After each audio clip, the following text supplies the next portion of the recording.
बोलो बाके बिहारी की जय, कृष्ण भगवान की जय।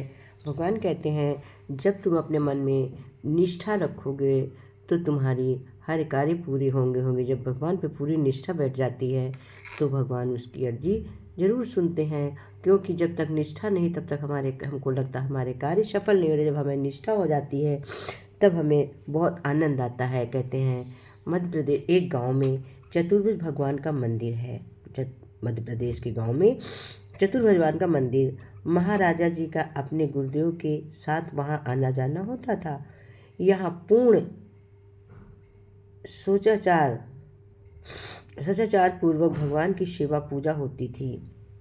उस मंदिर के पुजारी की श्रद्धा माता जी को सेवा पूजा में सहयोगिनी थी। एक बार अंधेरे में गिर गई और उसका कूल्हा टूट गया। उन्हें ठाकुर जी की सेवा न कर पाने का बड़ा क्लेश रहता था और वे उन्हें कठोर शब्दों में उलझना देना चाहती थी। एक दिन वे वृद्ध माता जी अत्यंत सवेरे घिसकती हुई किसी तरह मंदिर तक पहुंच गईं। गृह का ताला खोला और अंदर से बंद कर दिया। इधर उनके पुत्र पुजारी जी जब नित्य की तरह मंदिर पहुंचे तो गर्भगृह को अंदर से बंद देखकर चोरी आदि की आशंका करने लगे। दरवाज़ा पीटने पर अंदर से वृद्ध माता जी ने पुकार कर कहा, ठहरो, खोलती हूँ। और ऐसा कहकर ये सामान्य स्वास्थ्य रूप में चलकर दरवाजे तक आई और दरवाज़ा खोल दिया। उन्हें टूटे कूल्हे की पीड़ा से मुक्त देखकर सब आश्चर्यचकित थे।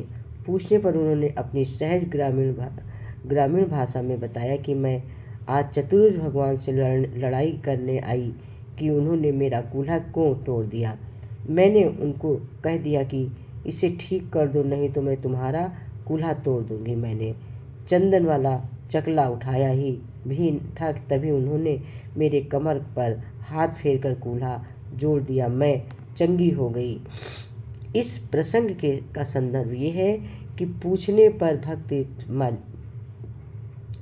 माली जी महाराज बताया कि इन लोगों ने प्रायः भगवान की मूर्ति में पाषाण अथवा छोड़ दिया था। उस वृद्ध माता जी की उस मूर्ति के दृढ़ भगवान के प्रति निष्ठा जमा दी, इसलिए साक्षात कृपा परिणाम हुआ। इतनी निष्ठा हो गई कि साक्षात परिणाम सामने आ गया, क्योंकि लोग वहाँ को उसकी आशा छोड़ रहे थे और उनको इतनी श्रद्धा बैठ गई कि जिसके कारण सबकी निष्ठा बैठ गई। इसी से कहते हैं कि व्यवहार का ज्ञान जरूर होता है। 4 महिलाएं कुएं पर पानी भरने गईं। अपने बेटे की तारीफें करने लगीं। एक महिला बोली, मेरा बेटा काशी से पढ़कर आया है, पर संस्कृत का विद्वान हो गया। बड़े बड़े ग्रंथ उसे मुँह ज़बानी याद हैं। दूसरी महिला बोली, मेरे बेटे ने ज्योतिष की विद्या सीखी है, जो भविष्यवाणी वो कर देता है, कभी खाली नहीं जाती है। तीसरी महिला भी बोली, मेरे बेटे ने बड़ी अच्छी शिक्षा ली है और दूसरे गांव विद्यालय पढ़ने के लिए जाता था। चौथी महिला चुप थी। बाकी महिलाओं ने उससे पूछा, तुम भी बताओ तुम्हारा बेटा कितना पढ़ा लिखा। इस पर चौथी महिला बोली, मेरा बेटा पढ़ा लिखा नहीं है, पर खेतों में बहुत मेहनत करता है। वे चारों आगे बढ़ी तो पहली बार का बेटा आता दिखाई दिया। आगे बढ़ी तो पहली वाली का बेटा आगे दिखाई दिया। माँ के साथ महिलाओं को नमस्कार करके आगे बढ़ गया। इसी तरह तीसरी महिला के बेटे आए और नमस्कार करके आगे बढ़ गए। चौथी महिला का बेटा जब उसके रास्ते में माँ को देखा तो दौड़कर उसने सिर से घड़ा उतार लिया और बोला, तुम क्यों चली आई, मुझसे कह देती, मैं पानी भर लाता। ये कहकर वो घड़ा अपने सिर पर रखकर चल दिया। तीनों महिलाएं देखती रही। इससे हमें शिक्षा क्या मिली कि पढ़ना लिखना इतना ज़रूरी नहीं है जितना संस्कार ज़रूरी है। ज़िंदगी में सिर्फ शिक्षा की काफ़ी नहीं है, हमें बच्चों को व्यवहारिक ज्ञान की सिखाना चाहिए। ऐसा सिखाने का एक ही तरीका है, हम भी अपने माता पिता की इज्जत करें, साथ दें, व्यवहार करें, जिससे हमारे बच्चे ऐसा ही देखकर खुद भी हमारे साथ ऐसा करेंगे।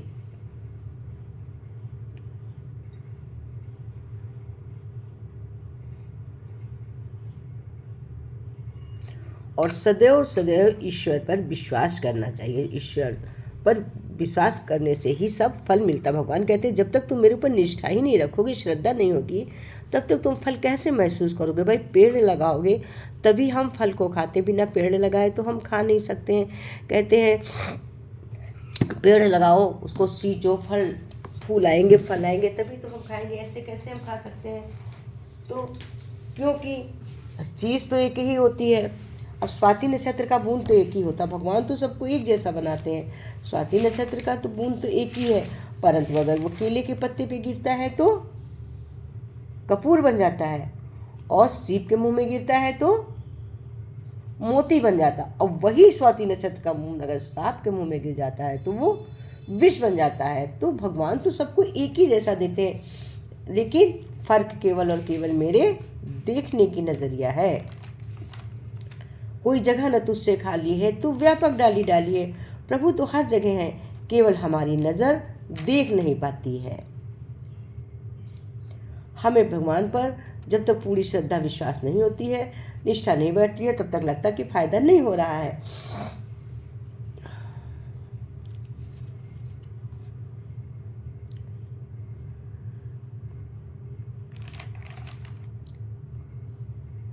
तो धीमी सफलता से हमारा निर्माण होता है, हमारे चरित्र का निर्माण होता है।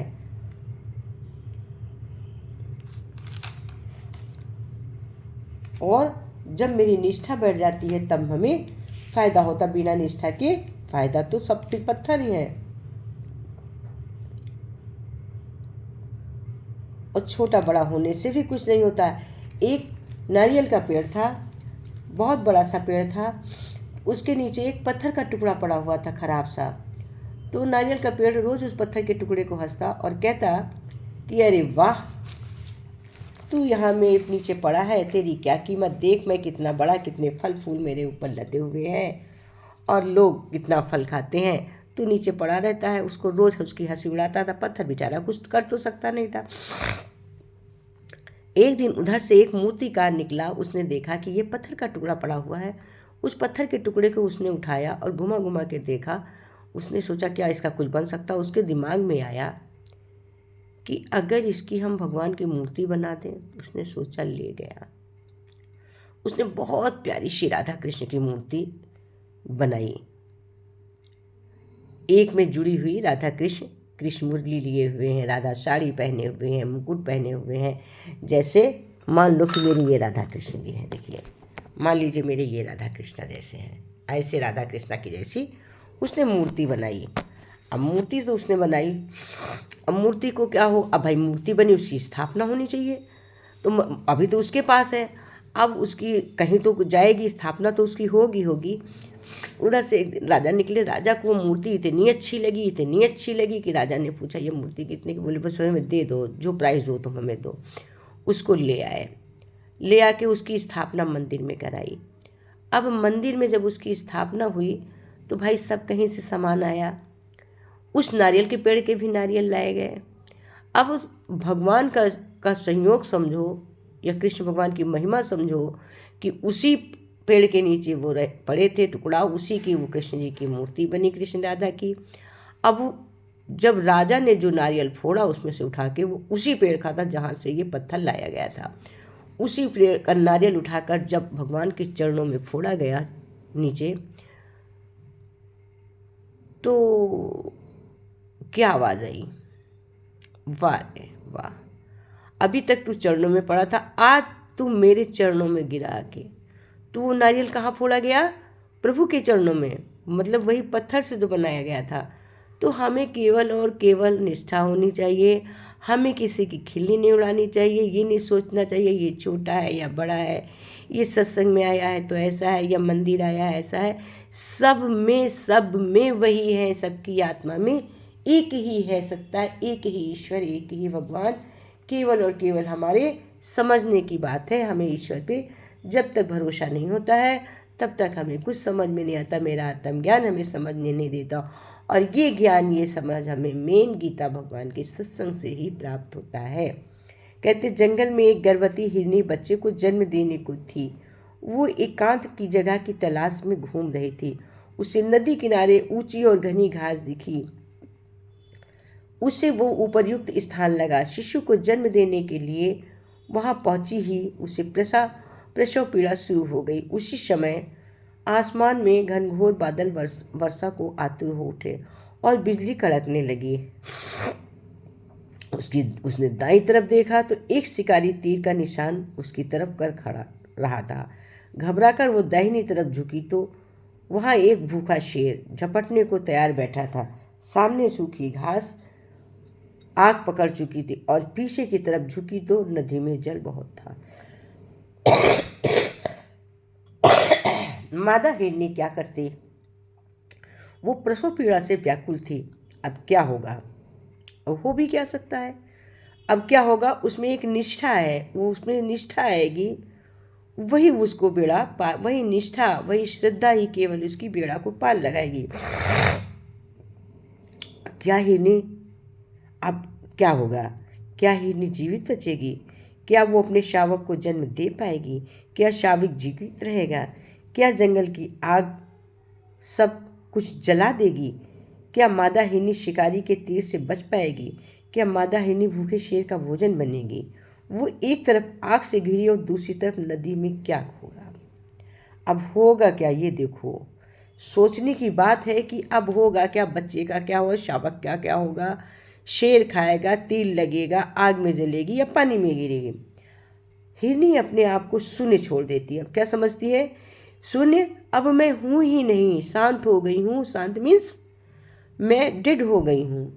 उसने अपने को सोच लिया और अपने बच्चे को जन्म देने में लग गई। कुदरत का करिश्मा देखिए। बिजली चमकी और तीर छोड़ते हुए शिकारी की आंख चौंधिया गई। बिजली चमकी, शिकारी की आंख चौंधिया गई। उसका तीर हिरनी के पास से गुजरते हुए शेर की आंख में जा लगा। शेर दहाड़ता हुआ इधर उधर भागने लगा और शिकारी शेर को घायल जानकर भाग गया। घनघोर बारिश शुरू हो गई और जंगल की आग बुझ गई। हिरनी ने शावक को जन्म दे दिया। उसने अपने बच्चे को शावक को जन्म दे दिया।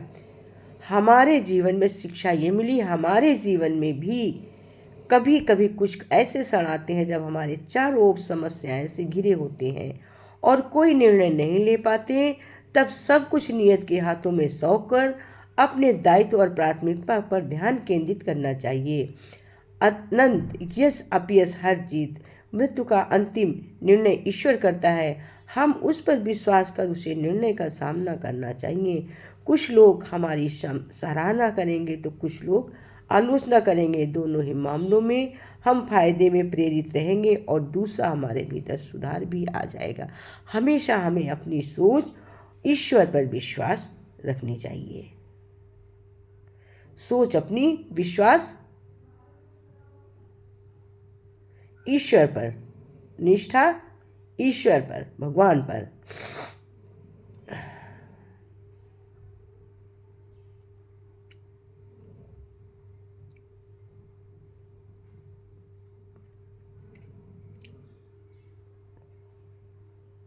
क्योंकि हमारी भक्ति भाव ही ऐसी होती है जो हमें बेड़ा पार लगाती, नैया पार लगाती। एक व्यक्ति बहुत परेशान था। उसके दोस्त ने उसे सलाह दी कि कृष्ण भगवान की पूजा करो। उसने कृष्ण भगवान की मूर्ति घर लाकर उसकी पूजा करना शुरू कर दिया। कई साल बीत गए लेकिन कोई लाभ नहीं हुआ। एक दूसरे मित्र ने कहा, तू काली माँ की पूजा कर, जरूर तुम्हारे दुख दूर होंगे। अगले ही दिन वो एक काली माँ की मूर्ति घर ले आया।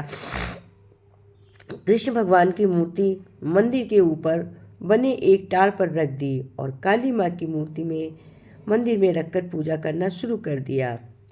फिर उसके दिमाग में ख्याल आया कि जो अगरबत्ती धूप बत्ती काली जी को जलाऊंगा उसे तो कृष्ण जी भी सूंघ लेंगे।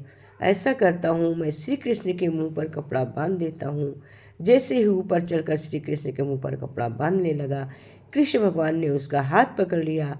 वो हैरान रह गया और भगवान से पूछा, इतने वर्षों से पूजा कर रहा था तब नहीं आए, अब कैसे प्रकट हुए? तो भगवान ने ऐसा उत्तर दिया।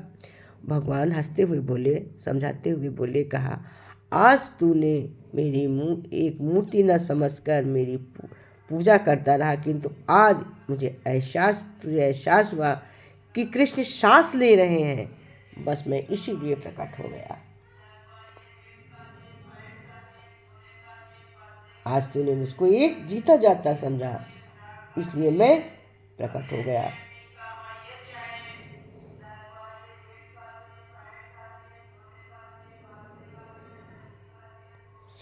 कहते ईश्वर पर सदैव भरोसा रखना चाहिए। कहते एक राजा था, वो जब मंदिर जाता, दो भिखारी उसके दाएं बाएं बैठा करते थे।